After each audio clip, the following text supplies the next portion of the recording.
करत करत अभ्यास के जरमति होत सुजान, रसली आवत जात से सिर पर पड़त निशान। बहुजन विमर्श चैनल के इस 37वें एपिसोड को देख रहे आप तमाम दर्शक महानुभावों का हार्दिक स्वागत और अभिनंदन है। इस चैनल को शुरू करने वक्त हम मानवर कांसी राम साहब का जो संघर्ष है, सार्वजनिक जीवन में प्रवेश है, 6 दिसंबर 1956 से जो मानवर कांसी राम साहब एक्टिविटी किए, चिंतन किए, उन सारे फैक्ट को आपके समक्ष परोसने का काम किए। महानुभावों, मानवर कांसी राम साहब पारसनाथ राम गैनी से जानकारी लेकर दृढ़ संकल्प के साथ इस मिशन को आगे बढ़ाने के लिए बाबा साहब के ड्रीम को पूरा करने के लिए आगे बढ़े। कहा जाता है, अकेले चले थे जानिबे मंजिल, लोग बढ़ता गया, कारवां बनता गया।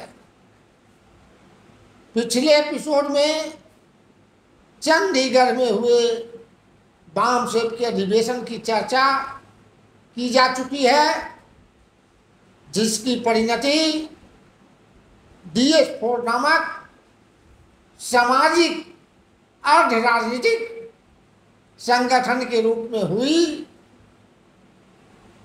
और जिन लोगों को मानवर कांसी राम साहब इस अधिवेशन के माध्यम से तैयार किए थे, काफी प्रॉम्प्टनेस के साथ मिशन को आगे बढ़ाने में लग गए।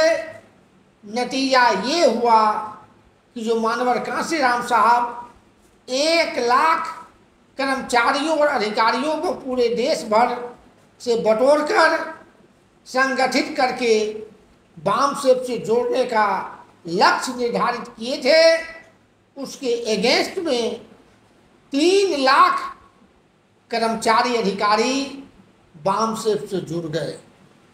बाम सेब का चौथा अधिवेशन 1982 में होता है। ठीक से मैं रिकॉल नहीं कर पा रहा हूँ कि इस अधिवेशन का वेन्यू कहाँ था। संभवतः चंडीगढ़ ही इसका वेन्यू था, जहाँ तक मैं याद कर पा रहा हूँ। और चंडीगढ़ में जो बाम सेब का अधिवेशन हुआ था, उस अधिवेशन में 3 लाख सरकारी अर्ध सरकारी कर्मचारी अधिकारी भाग लिए थे। मानवर कांसी राम साहब दलित पिछड़ा समाज से जो उस समय स्थापित नेता थे, सबके पीछे पड़े, सबको टटोले, सबको देखे समझे, मगर मानवर कांसी राम साहब पाए कि सब के सब स्वार्थी हैं, लालची हैं, समाज के हित को पूरा करने के लिए, बाबा साहब के मिशन को आगे बढ़ाने के लिए थोड़ा भी सेक्रीफाइस करने वाले नहीं हैं। तो 2 महापुरुष को, जो तत्कालीन मानवर कांसी राम साहब के समक्ष जो 2 महापुरुष थे, जिनका उस समय सामाजिक आंदोलन में योगदान था, उन 2 महापुरुषों में से एक बिहार के बाबू जगदेव प्रसाद कुशवाहा कह सकते हैं आप। जगदेव प्रसाद कुशवाहा को और बिहार के ही दूसरे महापुरुष पूर्व मुख्यमंत्री जननायक के नाम से सुविख्यात गुदरी का लाल कहे जाने वाले पूर्व मुख्यमंत्री परमादरणीय कर्पूरी ठाकुर को रिकॉग्नाइज किए। संयोग है कि जगदेव बाबू की हत्या हो चुकी थी 5 सितंबर 1974 को। समाज विरोधी, देश विरोधी, समता विरोधी, मानवता विरोधी ताकतों के द्वारा सत्ता के संरक्षण में उनकी हत्या कर दी गई थी। और कर्पूरी ठाकुर उस समय सामाजिक व राजनीतिक क्षेत्र में सक्रिय थे। तो मानवर कांशीराम साहब कर्पूरी ठाकुर से बात करके उन्हें वाम सेव के चौथे अधिवेशन का मुख्य अतिथि बनने के लिए सहमत कर दिया। मानवर कांशीराम साहब उस अधिवेशन का मुख्य अतिथि बनते हैं। मानवर कांशीराम साहब अपने संबोधन में जब अपना एक्सप्रेशन देते हैं तो समाज के बारे में, समाज के आंदोलन के बारे में, राजनीतिक हालातों के बारे में, आर्थिक असमानता के बारे में, महापुरुषों के संघर्ष के बारे में जिस तरह का खाका तैयार करके प्रस्तुत करते हैं, उससे परमादरणीय कर्पूरी ठाकुर जो सही मायने में गरीबों का मसीहा मन से थे, केवल कागजी मसीहा नहीं थे, द्रविड़ हो जाते हैं। और मानवर कांशीराम साहब को कहते हैं कि आज तक मैं केवल सुनते रहा कि जातिवाद क्या है, जातिवाद क्या है, ये सुनते रहा।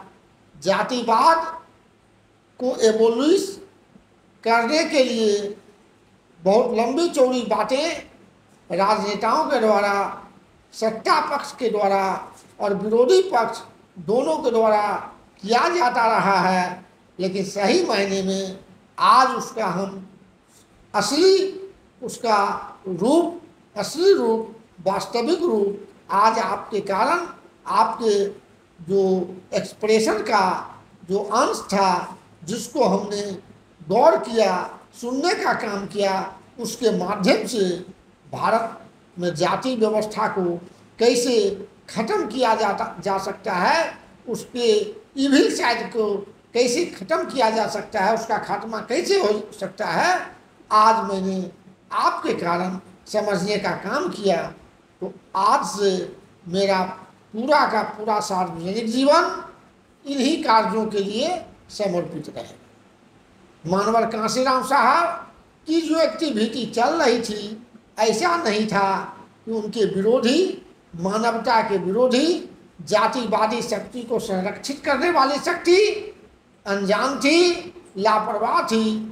ऐसी शक्तियाँ कभी लापरवाह नहीं रहा करती, बल्कि ऐसी शक्ति से जो परेशान समाज है वह जरूर लापरवाह होता है और अपनी लापरवाही का खामियाजा वह हमेशा भुगतते रहा।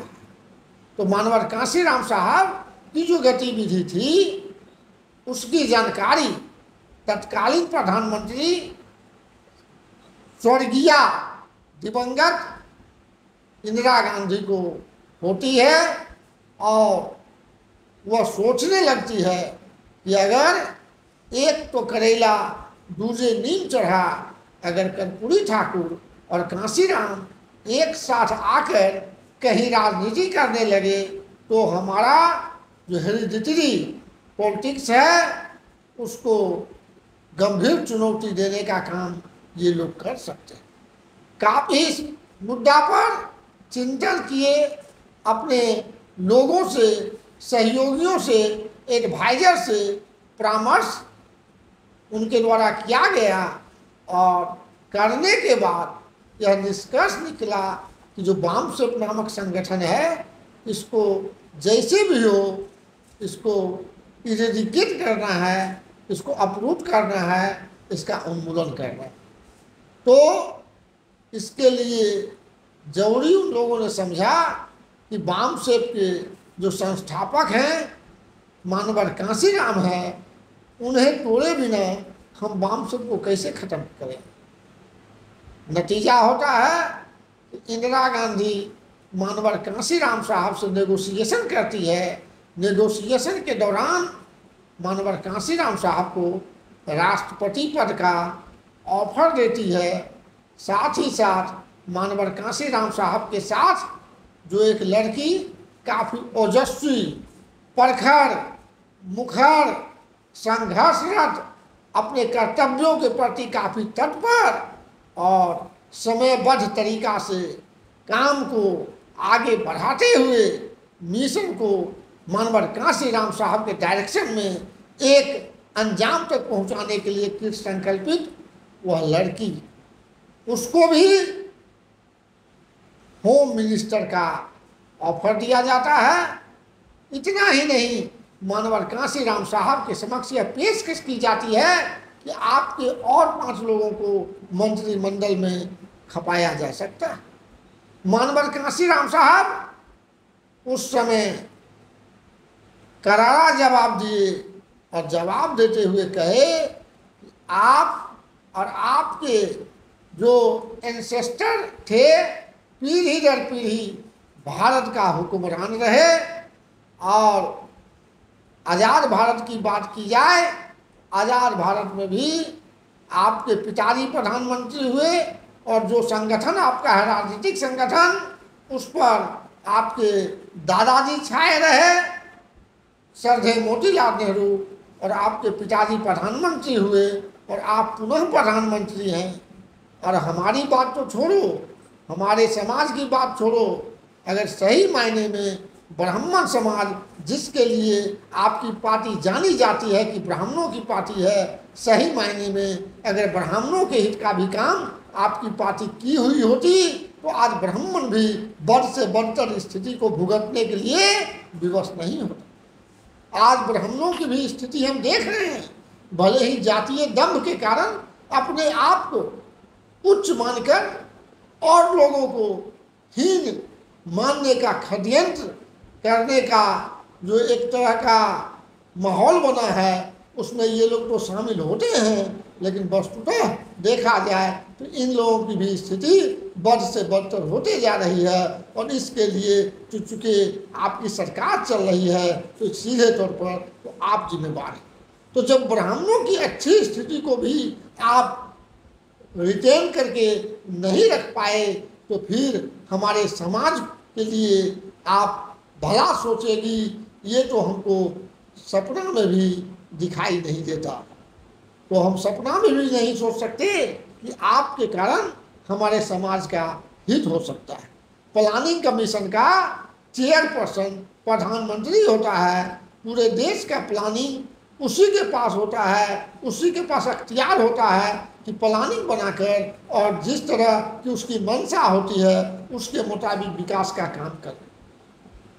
तो हम समझते हैं, ये मानवर कांशीराम साहब बोलते हैं कि हम समझते हैं कि आप लोगों से यह काम न हुआ है न आगे होगा। और प्रेसिडेंट ऑफ इंडिया का जो पद है वह रबर स्टाम्प का पद कहा जाता है। संवैधानिक प्रधान तो भले ही वह देश का होता है, लेकिन वास्तविक प्रधान नहीं होता है। इसलिए अगर कुछ बनाना ही है हमको, तो हमको प्रधानमंत्री 5 साल के लिए बना दो। 5 साल प्रधानमंत्री बन करके हम अपने समाज के लिए भी, और जो अपर कास्ट कहे जाते हैं, जिनकी स्थिति बढ़ से बढ़तर होते जा रही है, हम उस समाज के लिए भी काम करेंगे। और देश को सोना की चिड़िया और कभी विश्व गुरु के रूप में जाना जाता था, हम विश्व गुरु के रूप में देश को स्थापित करेंगे। आर्थिक मामला में, सामरिक मामला में, रणनीतिक मामला में, वैदेशिक नीति के मामला में हम देश को काफ़ी आगे ले जाएंगे, लेकिन इसके लिए हमें मौका। फिर मानवर कांशीराम साहब बाबा साहब का स्थान दिया करते थे। मानवर कांशीराम साहब उस समय की तत्कालीन प्रधानमंत्री दिवंगत इंदिरा गांधी से कही कि बाबा साहब भी कभी इस तरह का प्रस्ताव दिए थे कि हमें 5 साल के लिए देश की भागदौड़ दे दो, 5 साल में हम हर लोगों की हैसियत 5 लाख का कर देंगे। बाबा साहब को वह मौका नहीं मिला, और हमारे समाज के किन्हीं भी लोगों को, किसी भी लोग को आज तक मौका नहीं मिला। तो हम आपसे आग्रह करते हैं कि यह मौका कांशीराम को एक बार आप दे करके देखिए, फिर कांशीराम दोबारा मौका नहीं मांगेगा। भला सत्ता पर कुंडली जमाए, कुंडली मारकर बैठी हुई श्रीमती गांधी और उनके जो भी सलाहकार थे, उनका तो कैबिनेट ही किचन कैबिनेट कहलाता था, और ये भी उस समय कहा जाता था India is Indira, Indira is India. और इतनी मजबूत शख्सियत के रूप में स्थापित इंदिरा गांधी मानवर कांशीराम साहब की बात को कैसे मान लेती? तो मानवर कांशीराम साहब कहे, ठीक है, तुम अपनी मर्जी की मालकिन हो, मैं अपनी मर्जी का मालिक हूँ। और इस तरह से मानवर कांशीराम साहब उस ऑफर को ठुकराए। अब हमारे बहुत से साथी कह सकते हैं कि उस समय कांशीराम की ऐसी औकात नहीं थी, ऐसी क्षमता नहीं थी, ऐसी एबिलिटी नहीं थी। ये सब बात गलत है। लेकिन जो मानवर कांशीराम साहब सार्वजनिक जीवन में आए और किस तरह से परिवर्तन किए, किस तरह से जाति मुक्त समाज बनाने के लिए आगे बढ़े, और बहुत हद तक उस जातीय दास्ता से हमारे लोगों को किस तरह मुक्त करवाए, कभी भी लोभ लालच में नहीं आप आए। और जो साहब के द्वारा बनाया गया संगठन वाम से शुद्ध सामाजिक संगठन और DS4 सामाजिक और अर्ध राजनीतिक संगठन, किस तरह से मानवर साहब विरोधियों के और अपने ही लोगों के अंतःकरण अंतःद्वंद के बावजूद किस तरह चलाते रहे और आगे क्या किए। और मानवर कांशीराम साहब किस तरह से बहुत बड़ा बड़ा ऐतिहासिक काम किस तरह से करते हैं, उस ऐतिहासिक काम से मानवर साहब की योग्यता स्वतः सिद्ध होगी। यह हम अगले वीडियो में बताने का काम करेंगे।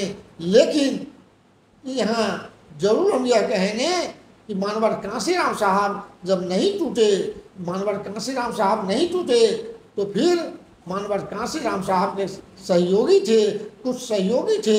हम उन सहयोगियों का नाम लेकर उनका आकार को, उनके व्यक्तित्व को विराट नहीं बनाना चाहेंगे, क्योंकि मानवर कांशीराम साहब का ही व्यक्तित्व सही मायने में विराट था। तो हम ऐसे लोग जो अपने स्वार्थ में स्वार्थान्ध होकर उससे अपने लक्ष्य से दिग जाते हैं, अपने उद्देश्य से भटक जाते हैं, अपने आदर्श से समझौता करते हैं, तो ऐसे लोगों का तो हम नाम नहीं लेंगे, नाम नहीं लेंगे। लेकिन यह जरूर कहेंगे कि हमारा आदर्श मानवर कांशीराम साहब जैसा मसीहा होना चाहिए। और मानवर साहब कितना स्वार्थी थे, किस तरह से ऐतिहासिक काम किए, हम अगले वीडियो में बताने का काम करेंगे। और हम आपको भरोसा दिलाते हैं कि इसी तरह से सार्थक वीडियो लेकर हम पुनः आपकी सेवा में हाजिर होंगे।